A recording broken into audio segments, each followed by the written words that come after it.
오늘은 모든 것을 버리고라는 제목으로 하나님의 말씀을 함께 나누겠습니다. 오늘 본문은 지난주 본문에 이어지는 그런 본문이죠. 지난주에 우리는 유대 사회에서 가장 하나님 나라에 가까이 있는 한 사람을 살펴보았습니다. 그는 청년이었고 많은 재물을 가지고 있었으며 사회적 지위는 관원이었습니다.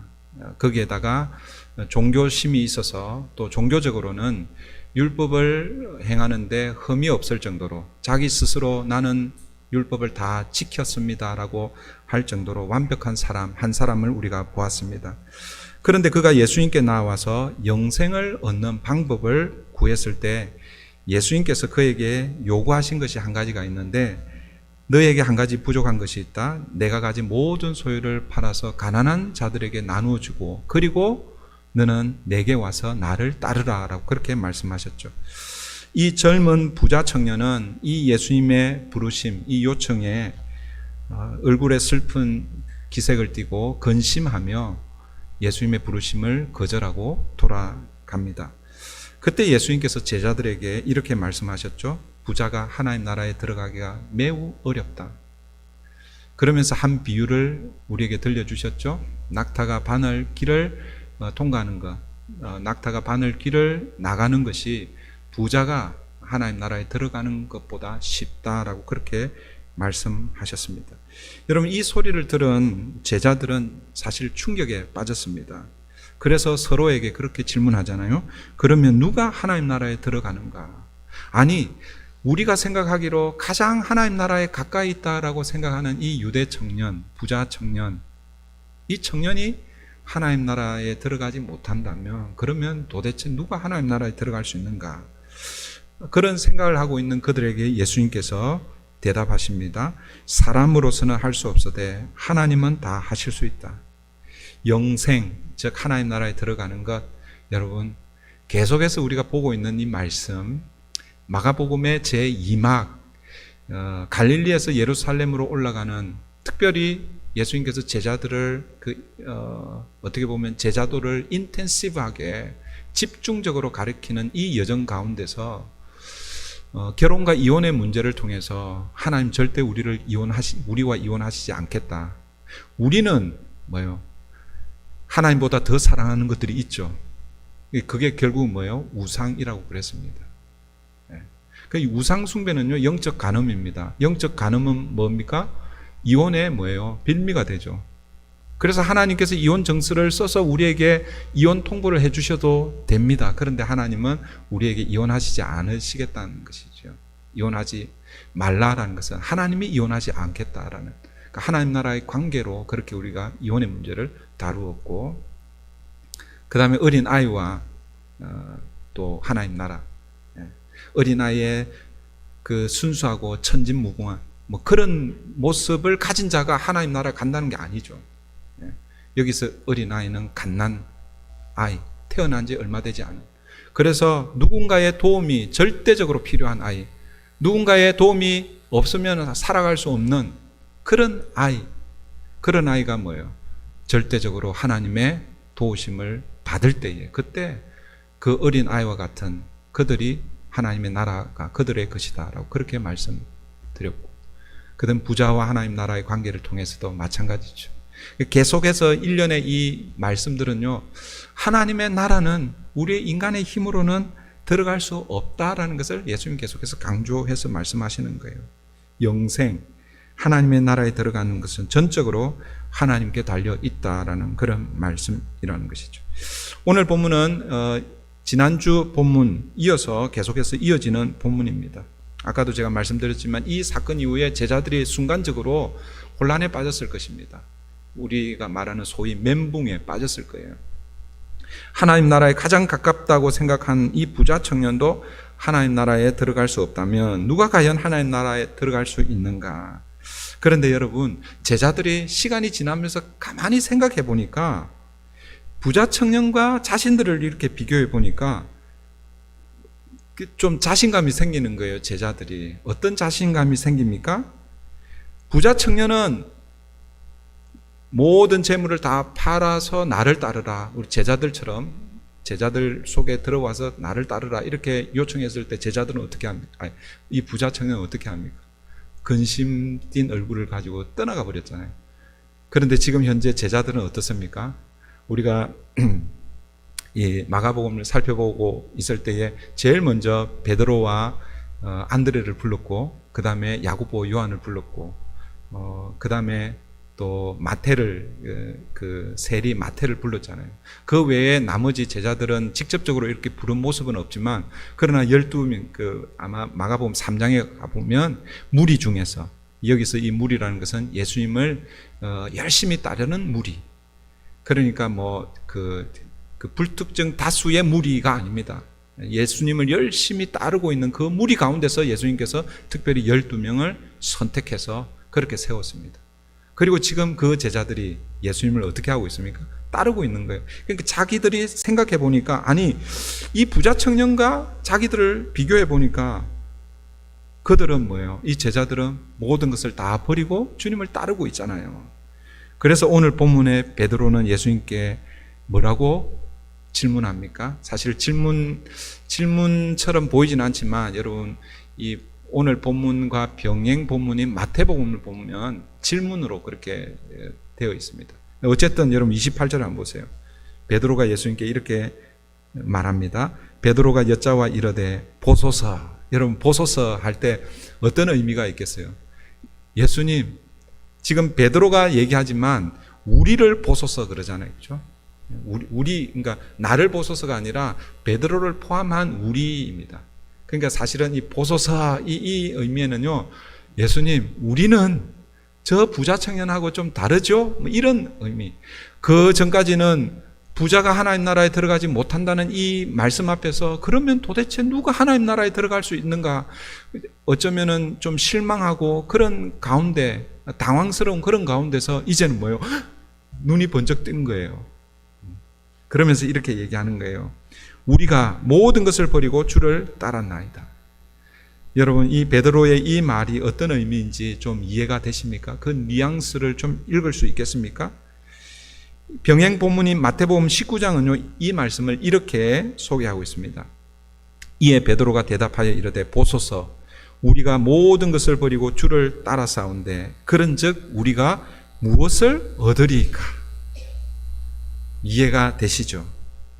이 오늘 본문 이 말씀과 마태복음의 이 말씀과 함께 이렇게 보면, 이 지금 베드로가 제자들을 대신해서 예수님께 이렇게 말하고 있는 거예요. 예수님, 우리는 저 부자 청년과 다릅니다. 우리는 모든 것을 다 버리고 주님을 따랐습니다. 그러면 우리가 받을 보상은 무엇입니까? 우리는 무엇을 얻습니까? 라고 이렇게 묻고 있는 것이지요. 이때 예수님의 대답, 그게 29절 30절이죠. 29절 30절 여러분이 좋아하는 말씀 읽지 안 읽지 모르겠어요. 우리 29절 30절 한번 다 같이 읽습니다. 시작.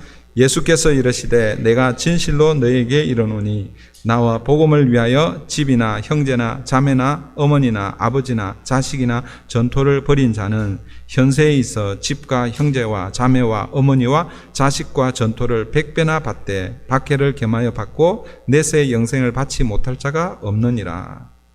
29절 30절 어떤 구절은 조금 부담되기도 하고 어떤 구절은 너무너무 받고 싶고, 그죠? 그런 부분이 있습니다. 예수님은 제자들의 기대대로 나와 복음을 위하여 버린 자에게, 다르게 표현하면 예수님을 따르는 자에게 그 대가, 보상이 있을 것을 말씀하고 있습니다. 나와 복음을 위하여 버리는데, 오늘 본문은 예수님께서 뭘 버리고 있는가라고 소개하고 있는데 여러 가지를 소개하고 있죠. 이 여러 가지가 소개되고 있지만 이것을 이렇게 정리를 해보면 두 가지입니다. 두 가지. 그리고 두 가지는 사실 보면 전부라고 할 수도 있습니다. 그 두 가지를 요약하면 재산과 가족이라고 할 수 있겠죠. 첫 번째 뭐로 시작되고 있습니까? 무엇을 버리고 있습니까? 집을 버리고 있잖아요. 그죠? 집을. 그리고 제일 마지막에는 또 뭘 버리고 있습니까? 전토를 버리고 있습니다. 밭과 토지입니다. 여러분 농사를 안 짓기 때문에 요즘은 여러분들이 가지고 있는 부동산, 그러니까 집 외에 부동산을 버리는 것을 의미하죠. 그러니까 여기서 집과 전토는 소위 말해서 여러분들이 가지고 있는 소유하고 있는 재산이라고 할 수 있겠죠. 이 당시에는 뭐 예를 들면 우리가 캐시나 뭐 이런 뱅크의 어카운트에 있는 그런 게 없잖아요, 그죠? 그래서 집과 이 전토가 어떻게 보면 전체 재산이라고 이렇게 볼 수 있는 거죠. 그리고 여러분 잘 보시면 밭과 그리고 전토 그 사이에 뭐가 놓여 있어요? 형제와 자매, 어머니와 아버지 그리고 자식이 놓여 있는 거예요. 그게 다 뭐예요? 가족인 것이죠. 가족. 지금 나와 복음을 위해서 버리는데 지금 예수님께서 말씀하시는 그것은 뭐예요? 네가 가지고 있는 전 재산, 네가 사랑하는 그 가족을 버리는 것을 의미하는 것입니다. 사실은 뭐예요? 다 버리라는 거죠. 다 버리라는 거예요. 그리고 29절은 다 버리게 되면 그 다음에 30절에서는 나와 복음을 위해 재산과 가족을 다 버리면 그에 따른 보상이 주어진다. 그 보상이 무엇입니까? 30절 보십시오. 30절 현세에 있어 집과 형제와 자매와 어머니와 자식과 전토를 100배나 받되 박해를 겸하여 받고 내세에 영생을 받지 못할 자가 없느니라. 여러분 예수를 위해서 복음을 위해서 모든 것을 버린 자에게 보상을 주시는데 그냥 뭐 한두 배가 아니라 몇 배예요? 100배입니다. 100배. 현세뿐만 아니라 또 내세의 보상도 있다고 그랬죠. 내세의 보상은 무엇입니까? 영생이라고 말씀하고 있습니다. 내세에 받을 영생, 그 영생 다 가지고 계십니까? 지난번에도 한번 말씀드렸죠.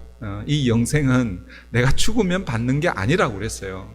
내가 예수를 구주로 고백하고 예수를 영접할 때 그때부터 우리에게 무엇이 시작되는 거예요?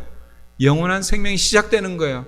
예수 그리스도가 우리 안에, 성령이 우리 안에 내주하심으로 뭐예요? 우리 안에 뭐가 시작되는 거예요? 영원한 생명, eternal life가 시작되는 거예요. 그러니까 여러분은 내세에 받을 걸 이미 뭐예요? 받았어요? 못 받았어요? 받았습니다. 그렇죠? 의심하지 마세요. 저의 말이 아닙니다. 지난번에 우리 요한복음 5장 24절 확인했잖아요. 또 확인해야 됩니까? 잊어버리면 안 돼요. 그리고 현세에 받을 보상, 자기가 버린 것에 대해서 100배의 보상을 받는다라고 그렇게 말씀하고 있습니다. 예를 들어서 만약 여러분이 집 한 채를 예수님을 위해서, 복음을 위해서 교회다 예를 들어서 바쳤어요. 그러면 집 한 채를 바치면 몇 채를 받는다는 거예요? 100채를 받는다. 할렐루야. 아멘 하신 분들에게 그렇게 될 줄 믿습니다. 이렇게 설교를 가끔씩 하죠. 만약 여러분이 가족을 버리면 그 가족도 여러분 100배로 받는다라고 이렇게 말씀하고 있습니다. 오늘 우리가 주를 위해서, 복음을 위해서 우리가 가지고 있는 것을 버리면 현세에서 받을 축복이 있고 내세에 받을 축복이 있습니다. 내세에 받을 축복은 영생인데 그것은 별 문제가 없는 것 같아요. 그죠? 그런데 가만히 생각해 보면 현세에 받는 것은 이게 조금 아리까리한 거예요. 여러분 지금 주님을 따르고 있잖아요. 그죠? 지금 현세에 주님을 따르는 자들이 받는 이 복을 지금 받고 있습니까? 어떻습니까? 받고 있는 것 같기도 하고 못 받는 것 같기도 하고. 여러분 못 받으면 왜 못 받습니까? 내가 온전히 다 버리지 않았기 때문에 못 받는 거예요? 그러면 어떻게 하면 받을 수 있어요? 집 한 채 바치면 100채를 어떻게 받아요? 다시요. 집 100채를 주님으로부터 받으려면 어떻게 하면 됩니까? 집 한 채를 받으면 되는 거예요. 버리면 되는 거예요. 다음 주에 한번 보겠습니다. 우리 재정 장로님 놀라지 마십시오. 여러분 오늘 본문에서 나와 복음을 위해서 버리는 그 버림에 대한 대가를 100배로 그렇게 주시겠다라고 하시는 이 말씀이 어떤 의미인가? 아까도 이제 제가 잠깐 말씀을 드렸는데 여러분 이 말씀을 오해해서 주를 위해서, 복음을 위해서, 또 교회를 위해서 헌신하고 바치면 하나님으로부터 100배의 축복을 받습니다. 할렐루야. 이렇게 여러분 설교하는 경우가 가끔씩 있습니다.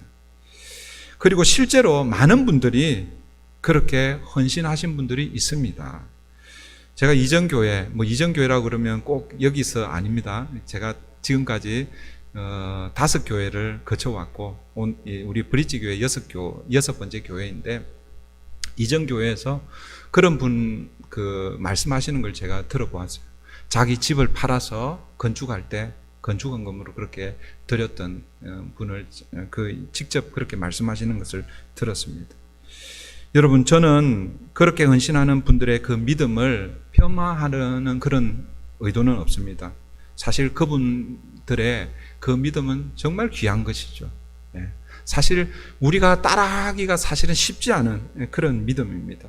어쩌면 한국 교회가 성장하게 된 것은 그런 사람들의 헌신을 통해서 한국 교회가 성장했고, 어쩌면 우리 브릿지 교회도 물론 다 팔고 팔아서 바치고 그렇게 하지는 않았겠지만, 그래도 그런 사람들의 헌신을 통해서 교회가 존재하지 않을까 생각합니다.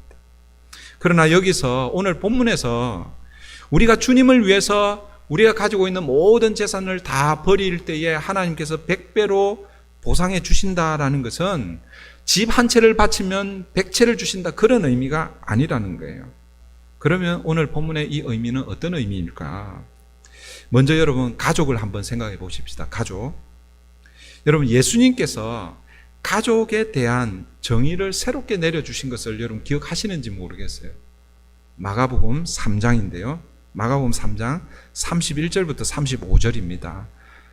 찾을 수 있는 분들은 빨리 찾아보시고, 그렇지 않은 분들은 그냥 들어보십시오. 여러분들이 이미 다 아시는 말씀이에요. 제가 읽어드릴게요. 마가복음 3장 31절부터입니다. 그때 예수의 어머니와 동생들이 와서 밖에 서서 사람을 보내어 예수를 부르니, 무리가 예수를 둘러 앉았다가 여짜오되 보소서, 당신의 어머니와 동생들과 누이들이 밖에서 찾나이다.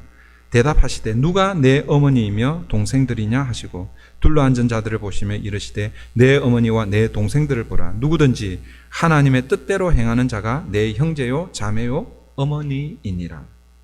제자들이 예수님을 찾아온 육신의 형제들, 어머니가 밖에서 기다립니다라고 그렇게 예수님께 보고했을 때 예수님께서 하신 말씀이죠. 예수님께서 그렇게 하시면서 사람들이 생각하고 있는 그 가족의 범위, 가족의 정의를 새롭게 해주고 계신다라는 것이죠. 예수님께서 새롭게 내린 그 가족의 정의는 누구든지 하나님의 뜻대로 행하는 자가 내 형제요 자매요 어머니이니라. 누가요? 하나님의 뜻대로 행하는 자. 하나님의 뜻이 무엇입니까? 여러분, 요한복음 6장 29절에 의하면 하나님의 뜻, 하나님의 일은 아버지께서 보내신 자를 믿는 것, 이것이 뭐예요? 하나님의 뜻입니다. 그러니까 예수 그리스도를 구주로 고백하는 모든 사람들이 뭐예요? 이제는 새로운 가족이 되는 거예요. 그러니까 오늘 저와 여러분이 육신의 가족이 있습니다. 그런데 육신의 가족에만 머물러 있는 것이 아니라 예수 때문에, 예수를 구주로 고백하고 영접하는 그것 때문에 새로운 가족이 생기는데, 그 새로운 가족이 뭐예요?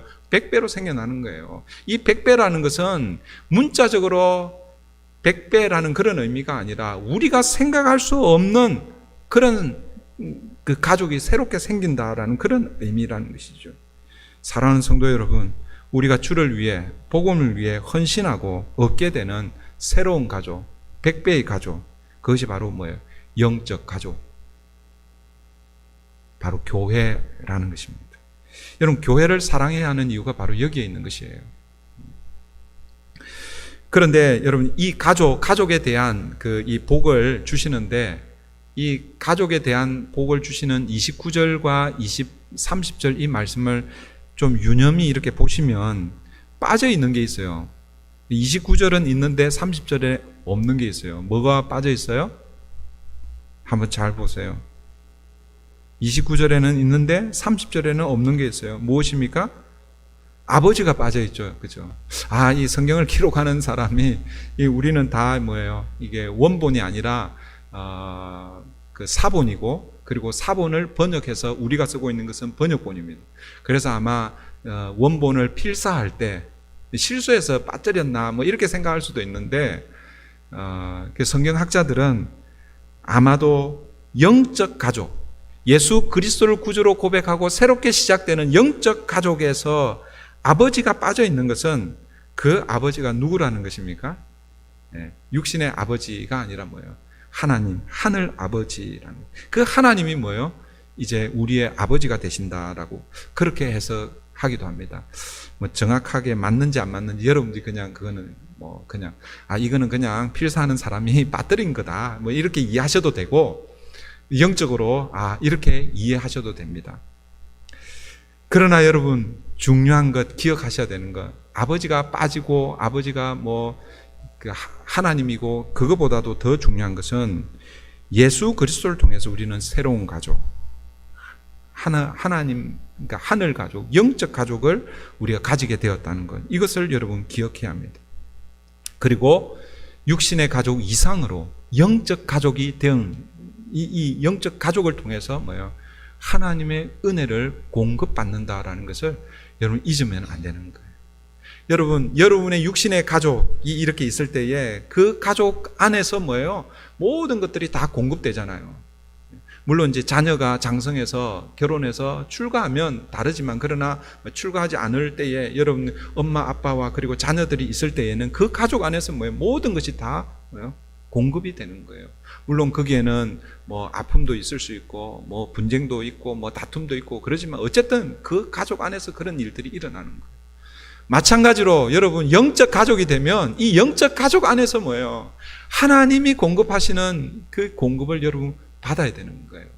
그래서 교회가 너무너무 중요한 거예요. 교회를 여러분 사랑해야 되는 이유가 바로 거기에 있는 거예요. 그래서 교회 안에 여러분 사탄이 틈을 타서 자꾸 뭐예요? 교회를 이간시키고 어렵게 하고 무너뜨리려고 그러는 거예요. 그래서 여러분 안에, 목장 안에, 그리고 또 우리 장로님들이나 저와 우리 당에는 교회 전체 안에 조금이라도 틈이 생기면, 왜냐하면 그 틈 사이로 누가 교회를 파괴하려고 하는 이 사탄이 거기에 뭐예요? 쐐기를 박거든요. 여러분, 죄송한 얘기지만 이 틈, 벌어져 있는 이 틈에 쐐기가 딱 들어오면요, 그건 영락없이 여러분 쪼개지게 되어 있어요.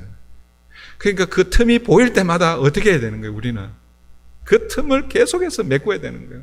기도로 메꿔야 되고, 말씀으로 메꿔야 되고, 사랑으로 메꿔야 되는 거예요. 그런 영적 눈이 떠여져서 여러분 안에 그런 기미가 보이면 여러분들이 있는 그 자리에서 하나님 앞에 엎드리시고 그 틈을 메우는 저와 여러분 되기를 바랍니다. 그 다음에 두 번째 생각해 볼 것, 이 집과 전토잖아요. 그죠? 이 집과 전토는 그럼 뭔가?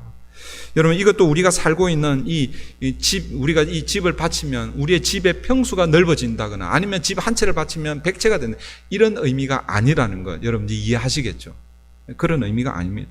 그러면 하나님께서 우리에게 주시는 이 집과 전토의 이 축복은 무엇인가? 마태복음 9장 37절 38절을 보시면, 이에 제자들에게 이르시되 추수할 것은 많되 일꾼이 적으니 그러므로 추수하는 주인에게 청하여 추수할 일꾼들을 보내주소서 하라 하시니라. 여러분, 여기에 나오는 이 추수할 추수할 일꾼이 아니라 우리가 뭐예요? 추수할 일꾼이 되는, 영적 가족이 되어서 추수할 일꾼이 되었습니다. 그 말은 뭐냐면 추수할 들판이 있는데, 그런데 뭐예요? 그 추수할 일꾼이 부족한 거예요. 우리에게 여러분 추수할 일꾼으로 우리를 부르신다라는 것이죠. 그러니까 결국 여기에 나오는 이 집과 전토는 추수할 들판, 이것이 바로 우리가 받을, 어떻게 보면 집과 전토인 것이죠. 복음의 생명을 기다리고 있는 수많은 영혼들, 오늘 아침에도 우리가 예배를 위해서 기도할 때에 함께 기도했는데, 우리 교회를 중심으로 해서 이 지역에 방황하는 영혼들, 복음을 받지 못해서 혹은 복음을 받았지만 지금 현재 낙심하고 지금 신앙생활을 잠시 중단하고 있는 이런 영혼들, 이런 영혼들을 향해서 교회가 뭐예요? 복음의 전진기지가 되어야 됩니다. 복음을 전하고 생명을 살리는 그 일을 감당하는 것, 이것이 뭐예요? 우리에게 주어져 있는 집과 전토인 것입니다. 우리의 뭐예요? 사역의 장소라고 할 수 있을 것입니다. 그런데 여러분, 제자들이 오늘 28절에서 베드로가 보소서 우리는 모든 것을 다 버렸나이다 라고 이렇게 말하고 있는데, 여러분 제자들이 진짜로 집과 전토, 가족들을 다 버렸을까요? 여러분 생각은 어떻습니까? 물론 우리 앞에서 마가복음을 쭉 살펴볼 때에 예수님이 베드로 안드로를 부르실 때에 건물을 버려두고 따랐다고 그랬잖아요. 그렇죠? 건물을 버려두었다는 것은 직업을 버렸다라는 것입니다. 자기의 삶의 현장을 버렸다라는 그런 의미가 될 수 있습니다. 그리고 야고보와 요한을 부를 때는 배와 아버지를 버려두고 따랐다라고 그렇게 나와 있습니다. 그래서 어떻게 보면 이 제자들이 모든 것을 다 버리고 따르는 것처럼 보일 수가 있습니다. 그러나 여러분 실제 따져보면요 그렇지 않다라는 거예요. 그걸 어떻게 알 수 있는가?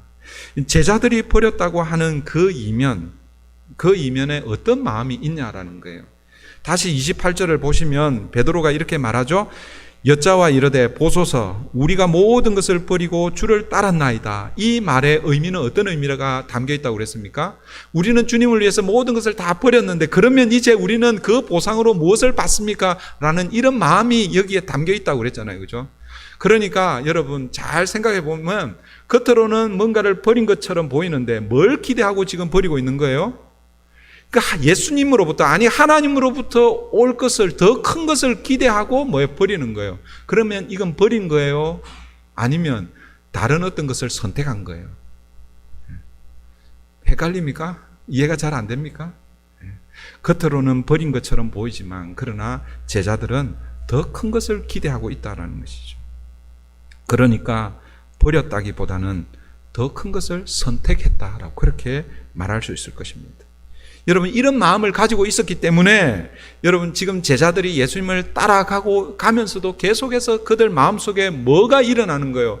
어떤 다툼이 일어나는 거예요? 누가 더 크냐? 누가 더 예수님이 영광 받으실 때에 누가 더 높은 자리에 더 많은 것을 얻을 수 있을까? 지금 이런 논쟁들이 일어나는 거예요. 그 말은 뭐냐면 제자들이 버린 것처럼 보이지만 버리지 않았다라는 것이죠. 오늘 본문 이후에 그런 내용이 다시 한 번 더 등장합니다. 우리 앞에서도 살펴보았는데 35절부터 보십시오. 35절부터 보시면 세베대의 아들 야고보와 요한이 주께 나와 여짜오되 선생님이여 무엇이든지 우리가 구하는 바를 우리에게 하여 주시기를 원하옵나이다. 이르시되 너희에게 무엇을 하여 주기를 원하느냐 여짜오되 주의 영광 중에서 우리를 하나는 주의 우편에 하나는 좌편에 앉게 하여 주옵소서. 예수님, 나는 주님을 위해서, 복음을 위해서 다 버리고 지금 주님을 따라가고 있습니다. 그러니까 주님이 영광 받으실 때에 그 영광의 나라에서 우편의 자리와 좌편의 자리를 우리에게 주십시오. 그렇게 지금 구하고 있는 거예요. 그러니까 버린 거예요? 안 버린 거예요? 안 버린 거죠. 더 큰 것을 지금 기대하고 있는 것입니다. 야고보와 요한만 이럴까요? 아니에요. 여러분 41절 한번 보십시오. 41절. 열 제자가 듣고 야고보와 요한에 대하여 화를 내거늘. 여러분 열 제자, 야고보와 요한 빼면 열 제자잖아요. 그러니까 뭐예요? 열 제자면 나머지 제자들 다 하잖아요. 이 제자들이 화를 냅니다. 왜 화를 내었을까요? 자신들도 그 자리에 관심이 있는데 아니 야고보 요한이 선수 쳐가지고 그냥 대놓고 예수님께 그냥 그렇게 하잖아요. 그 누가복음에 가보면요, 누가복음에서는 누가 야고보 요한의 어머니가 와가지고 그렇게 하고 있는 걸 볼 수 있습니다. 그러니까 여러분 제자들이 다 버린 게 아니라는 것이죠. 결정적으로 제자들이 다 버리지 못했다라는 것을 어떻게 알 수 있는가? 오늘 본문 31절입니다. 여러분 31절 보십시오. 아주 유명한 말씀이죠. 우리 같이 한번 읽습니다. 시작. 그러나 먼저 된 자로서 나중되고 나중된 자로서 먼저 될 자가 많으니라. 여러분 이 말씀도요 우리가 오해하는 경우가 많이 있습니다. 여러분 이 말씀을 주로 언제 사용합니까? 이 교회 안에서 신앙생활 할 때에 오래 신앙생활 했던 사람들하고 이제 신앙생활 처음 시작하는 사람, 이런 사람들 비교할 때 그렇게 하잖아요. 그죠? 오래 신앙생활 했던 사람들은 이 열심히 있을 때 열심히 하다가 조금 이 신앙에도 이 슬럼프가 있을 수 있잖아요. 그죠? 그럴 때 이 조금 이렇게 열심히 식어지고 있는데, 그런데 처음 신앙을 이 신앙의 세계에 들어와서 예수를 믿고 그 감격에 북받쳐서 못 이겨서 막 그냥 헌신하잖아요. 그럴 때 우리가 보통 먼저 된 자가 나중되고 나중된 자가 먼저 된다, 그렇게 비교해서 그렇게 말하는 경우가 있습니다.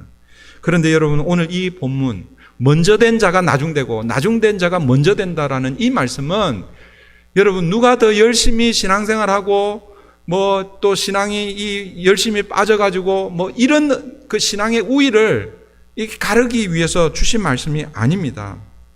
사실 오늘 이 말씀은요, 제자들에게 주시는 무서운 경고의 말씀입니다. 먼저 된 자가 나중되고 나중된 자가 먼저 된다는 이 말씀 의미가 어떤 의미인지 다른 본문을 좀 먼저 이렇게 좀 참고를 하고 다시 이 말씀을 좀 나누겠습니다. 먼저 여러분, 마태복음 20장입니다. 마태복음 20장 14절부터 16절인데요. 여러분, 그냥 들으십시오. 찾으실 수 있는 분들은 찾으셔도 상관은 없습니다. 그런데 이 말씀도 아주 너무나 익숙한 말씀입니다. 제가 읽어드릴게요. 마태복음 20장 14절부터 16절입니다. 내 것이나 가지고 가라. 나중 온 이 사람에게 너와 같이 주는 것이 내 뜻이니라. 내 것을 가지고 내 뜻대로 할 것이 아니냐. 내가 선함으로 내가 악하게 보느냐. 이와 같이 나중된 자로서 먼저 되고 먼저 된 자로서 나중되리라.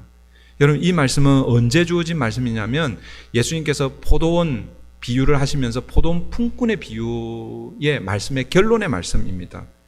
그 결론, 그러니까 이 말씀 여러분 잘 아시죠? 한 주인이 포도원이 있는데 이제 수확기가 된 거예요. 그래서 포도원 일꾼을 이렇게 뽑습니다. 소위 말해서 우리 시간으로 하면 9시 이제 일 시작하는 9시에 가서 사람을 데려와요. 그리고 또 이제 시간이 지나서 또 가고. 근데 이제 마지막 5시, 그러니까 일이 끝나기 1시간 정도 남았을 때, 그런데도 가보니까 일을 못 구해서 있는 사람이 있어요. 이 주인이요, 불쌍히 여겨갖고 그 사람도 데려와가지고 1시간만 일을 시켰어요. 임금을 제일 마지막 온 사람부터 이렇게 주잖아요. 그죠? 원래 약속은 하루 일당이 1달란트입니다. 1달란트. 그런데 1시간 일한 이 사람에게 1달란트를 주는 거예요. 그러니까 처음부터, 소위 말해서 첫 시간부터 열심히 일한 사람은 뭐가 있겠어요? 와, 1시간 일한 사람이 1달란트 받으니까 자기들은 뭘 기대하겠습니까? 우리는 몇 달란트 받겠구나. 그렇게 기대했습니다. 그런데 그 사람들에게도 똑같이 1달란트를 주는 거예요. 그러니까 이 사람들이 뭐예요? 불평하는 거예요. 그런 불평하는 그들에게 예수님께서 주인이 말씀하시는 것이죠. 내 것이나 가지고 가라. 여러분, 내 것이나 가지고 가라라고 말씀하시는데 누구에게 하신 말씀입니까? 제일 먼저 온 포도원에 일하러 온 일꾼들에게 주신 말씀이죠. 여러분, 이 사람들이 누구를 상징하는가? 이 유대인들 안에서 비유를 하자면 유대인들 안에서 제일 먼저 온 사람은 바리새인들이고 종교 지도자들입니다. 그들이 율법을 제일 잘 안다고 하면서 하나님을 향해서 열심히 있는, 그래서 늘 먼저 된 자라고 생각하고 늘 떳떳하게 그렇게 하는 거예요.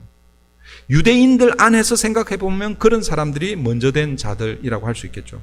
그러나 여러분, 유대인과 이방인을 통틀어서 보면 먼저 된 자들이 누구이겠습니까? 유대인들이죠. 하나님께서 유대인들을 먼저 선택하셨습니다. 로마서에서 사도 바울이 계속해서 강조했잖아요. 그죠?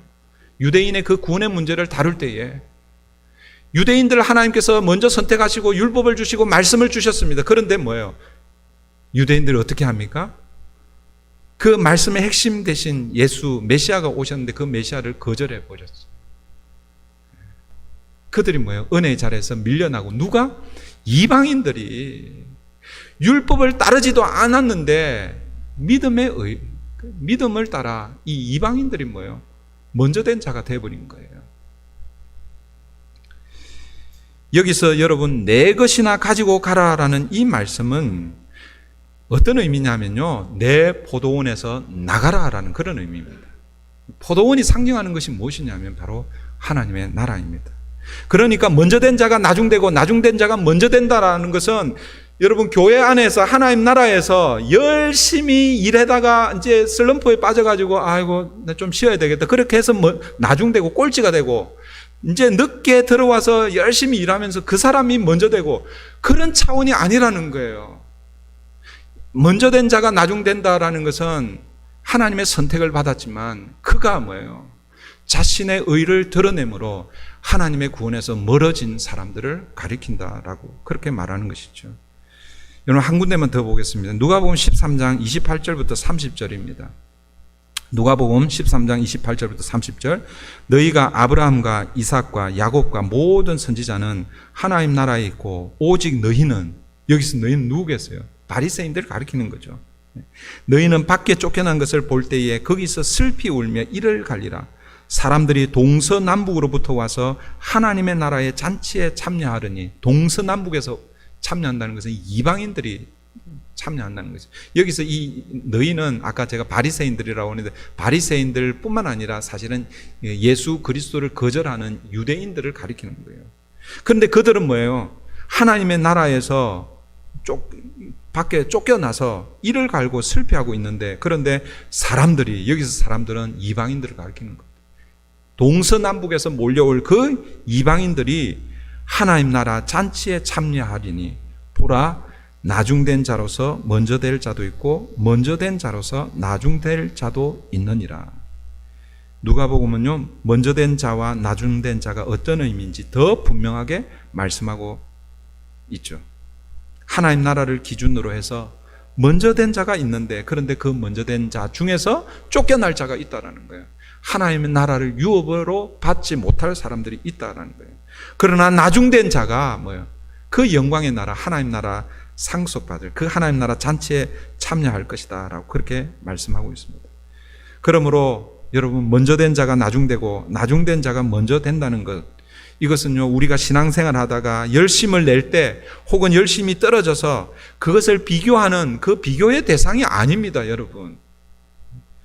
이 말씀은 사실은 엄중한 경고의 말씀인 것이죠. 그러니까 오늘 이 말씀을, 먼저 된 자가 나중되고 나중된 자가 먼저 된다는 이 말씀을 오늘 누구에게 경고하고 있습니까? 베드로와 제자들에게 경고하고 있는 것입니다. 왜 베드로와 제자들에게 경고하고 있습니까? 여러분, 베드로와 제자들은 모든 것을 지금 다 버리고 주님을 따르고 있는데, 아니, 칭찬하고 복을 주고 그렇게 해도 이게 섭섭할 텐데 지금 이 예수님께서 제자들에게 이렇게 하고 있다라는 거예요. 왜 그렇게 하고 있을까요? 이 제자들의 그 상태를 지금 지적하고 있는 것이죠. 제자들이 가지고 있는 마음이 무엇입니까? 28절, 아까 그 28절. 보소서, 우리는 모든 것을 다 버리고 주님을 따릅니다 라는 이 말씀 가운데 있는 베드로와 그 제자들의 마음 상태라는 것이죠. 그 마음 상태가 무엇입니까? 예수님, 우리는 모든 것을 다 버리고 주님을 따르고 있습니다. 그러니 우리가 받을 보상 아시죠? 그거 다 내주십시오. 지금 뭐 하고 있습니까? 자기들의 의를 지금 드러내고 있는 것이죠.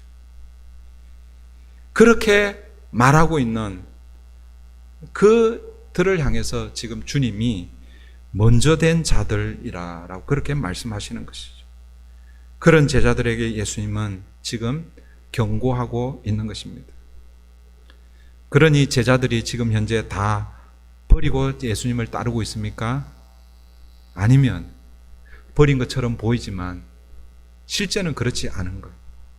어떻게 지금 제자들이 어떤 상태에 있는지 우리가 알 수 있을 것입니다. 그런 차원에서 오늘 본문에서 예수님께서 나와 복음을 위하여 집과 형제와 자매와 어머니와 아버지와 전토를 다 버린다는 것, 여러분 가능한 거예요? 불가능한 거예요? 사실은 불가능한 것입니다. 그 말은 뭐냐면 이 말씀도 동일하게 우리의 힘으로서는 하나님 나라의 유업을 얻을 수 없다라는 것이죠. 그러니까 진짜로 다 버리는 사람들에게 이런 복을 주시겠는데, 그런데 뭐예요? 지금 제자들이 그렇게 했다라고 그렇게 말하고 있는데, 그런데 오늘 말씀은 아니다라고 말씀하시는 것입니다. 그런데 여러분, 진짜로 버리신 분이 계신 것이죠. 누가 모든 것을 다 버리셨습니까? 예수 그리스도이십니다. 빌립보서 2장 5절부터 8절의 말씀, 이 말씀도 여러분 잘 아는 말씀이죠. 제가 읽어드립니다. 너희 안에 이 마음을 품으라. 곧 그리스도 예수의 마음이니 그는 근본 하나님의 본체시나 하나님과 동등됨을 취할 것으로 여기지 아니하시고 오히려 자기를 비워 종의 형체를 가지사 사람들과 같이 되셨고 사람의 모양으로 나타나사 자기를 낮추시고 죽기까지 복종하셨으니 곧 십자가에 죽으심이라. 예수님은 하나님과 동등 되신, 아니 하나님이셨습니다. 그런데 그 모든 하늘 영광을 다 버리시고 이 땅에 종의 모습으로 사람의 형체를 입고 이 땅에 오셨습니다. 그리고 자기를 낮추시는데 어디까지 낮추셨습니까? 죽기까지, 십자가에 죽기까지 자기를 낮추신 것이죠. 그러니까 십자가에 자기를 죽이셨다라는 것은 뭐예요? 하나도 남김없이 뭐예요? 다 버리신 것이죠. 여러분, 예수님 우리 십자가에 달리신 그런 그 그림이나 혹은 상을 볼 때 예수님이 이 속옷을 입고 있는 그런 모습을 우리가 보게 됩니다. 그런데 사실은요, 실제로는 그 속옷까지도 다 벗겨서 그 병정들이 다 나누어 가졌잖아요. 그죠? 그러니까 뭐예요? 자기가 가지고 있는 것, 이 땅에서 필요했던 것들도 다 버렸을 뿐만 아니라 자신의 생명까지도 다 버리신 것입니다. 예수님께서 자신을 그렇게 버리신 이유가 무엇입니까? 요한복음 10장 14절부터 17절의 말씀을 제가 읽어드립니다. 나는 선한 목자라. 나는 내 양을 알고 양도 나를 아는 것이 아버지께서 나를 아시고 내가 아버지를 아는 것 같으니 나는 양을 위하여 목숨을 버리노라. 17절 내가 내 목숨을 버리는 것은 그것을 내가 다시 얻기 위함이니 이로 말미암아 아버지께서 나를 사랑하시느니라. 예수님께서 자신의 목숨을 양을 위해서 버리셨다. 그런데 버리신 이유는 뭐냐면 자기에게는 버릴 권세도 있고 또 뭐예요? 얻을 권세도 있는데 자기가 자신을 버리고 그리고 또 아버지께서 얻게 해주시는 그 권세로 말미암아 결국 그 버림으로 하나님께서 맡겨주신 양떼를 얻기 위함이라는 것이죠. 예수님께서 십자가에서 자신을 버리심은 저와 여러분을 구원하기 위함이라는 것입니다. 그리고 그렇게 해서 뭐예요? 생겨난 것이 뭐라는 거예요? 교회라는 것입니다. 영적 가족이라는 것입니다. 여러분, 우리의 버림을 통해서 영적 가족이 생긴 게 아니에요. 누구의 버리심으로? 예수 그리스도의 버리심으로 영적 가족이 생겨난 거예요. 이제 말씀을 맺습니다. 오늘 본문 말씀을 통해서도 우리가 다시 기억해야 할 것은 지금 이 말씀이 앉아있는 이 자리입니다. 예수님 지금 어디를 향해서 가고 계십니까? 어디를 향해서 가고 계신 거예요? 예루살렘으로 향해서 가고 계신 것이죠. 그 예루살렘을 향해서 왜 가고 계십니까? 십자가를 지시기 위함이죠. 십자가를 지신다는 것은 그 십자가에서 자신을 버리기 위해서 가시는 것입니다. 사랑하는 성도 여러분, 우리는 주님을 믿고 따를 때에 내가 이것도 버리고 저것도 버리고 버린다라고 이렇게 하지만 실상은 여러분, 우리는요 버리는 것이 아닙니다. 우리는 언제나 버린다고 하지만 사실은 더 큰 것을 기대하면서 버리는 경우가 가끔씩 있죠. 여러분, 헌금 이렇게 할 때에 여러분 어떤 마음으로 헌금 드려요? 내가 이것 하면, 이거 헌금 드리면 하나님께서 더 큰 은혜로 주시겠지. 그 마음이 나쁘다는 게 아니라 여러분, 우리가 다 그런 존재라는 것입니다.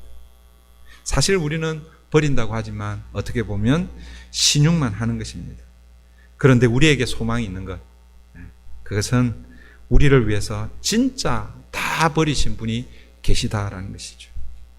그리고 우리가 해야 할 일은 우리를 위해서 다 버리신 그 주님을 바라보는 것. 이것이 오늘 저와 여러분이 버린다는 의미가 바로 거기에 있는 거예요. 그러니까 우리가 주님을 위해서 버린다는 것은 결국 우리를 위해 버리신 그 주님을 바라보고 오늘도 십자가만 의지하고 이 믿음의 여정을 걷는 것. 이것이 저와 여러분이 해야 할 일입니다. 이번 한 주간도 십자가 바라보시고 그 주님을 표대로 삼아 여러분의 믿음의 여정을 여러분 행진하는 저와 여러분 되면 좋겠습니다. 때로는 오르막이 나올 수 있어요. 오르막 힘들죠, 그죠? 우리 요즘 토요일 날 산행을 하는데 오르막 이렇게 오면 약간 숨이 차고 그렇습니다. 그런데 여러분, 그 위에 누가 계신 거예요? 그 우리의 믿음의 여정 가운데 오르막이 있을 때 그 주님이 우리의 표대가 되셔서 우리를 기다리고 계십니다. 주님을 향해서 우리가 다 같이 영적 가족이 되어서 함께 손을 잡고 그 믿음의 여정을 걷는 저와 여러분 되기를 바랍니다.